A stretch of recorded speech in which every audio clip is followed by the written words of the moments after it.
Hello everyone, it's me Clayson. I just finished watching The Bad Guys, animated by DreamWorks Animation and starring Sam Rockwell, Awkwafina, Zazie Beetz, Craig Robinson, and a bunch of other actors you probably know and love. So, The Bad Guys is apparently based on a bunch of scholastic children's books, similar to the Captain Underpants movie that was also directed by the people at DreamWorks. In fact, the director is a Frenchman and a first-time director in this case. So basically, how I describe this movie is Zootopia meets Ocean's 11, and here's how the plot goes. The plot centers around a bunch of criminals, led by Mr. Wolf, who's played by Sam Rockwell.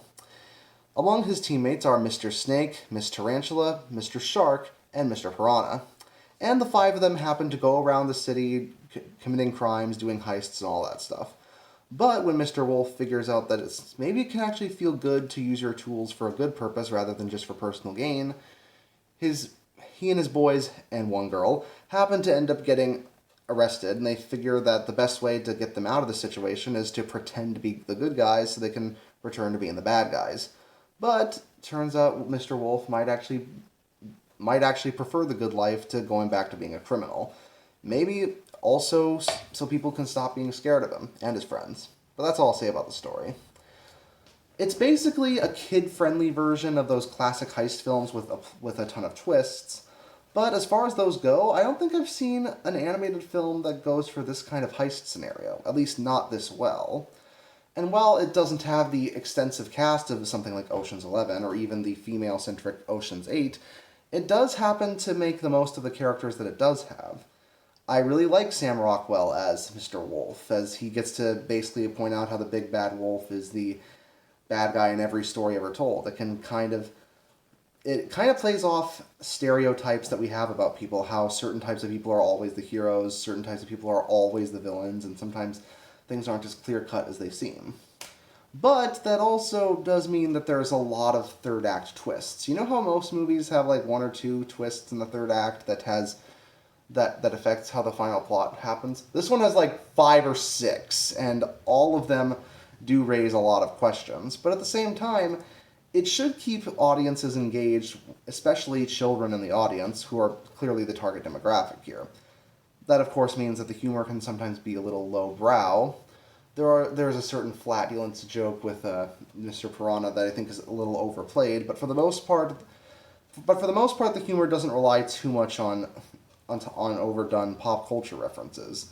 There are a few from Awkwafina's Miss Tarantula, but most of the humor is pretty good slapstick along with its very expressive cartoony animation, which happens to recreate the look of the book's illustrations pretty well, while also being translated very well into CG animation. I don't think this could have worked at all if it was Disney-style animation. I think the fact that it was DreamWorks and the fact that they're allowed to be a little more edgy and take a little more advantage of the PG rating certainly helps here.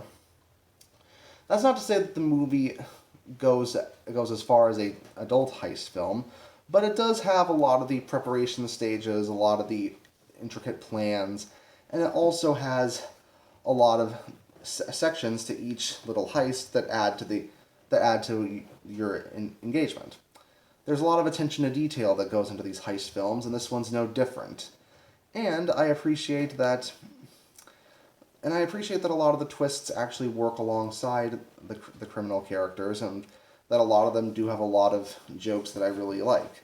Even Zazie Beetz' character, who's basically this governor, Foxington, she happens to be a lot of fun, and she actually gets in on some of the jokes even when a few twists are revealed to make her seemingly the female character you'd expect her to be in almost every movie that she's in.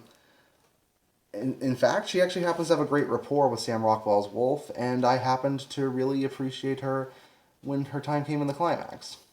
When you combine that with a pretty cool villain, some great visuals, and some great homages to classic Tarantino films, you've got yourself a kids' film that I don't dislike at all. In fact, it's often way more good than it is bad. That's why I'm going to give The Bad Guys an 8 out of 10. Sometimes it's good to be bad.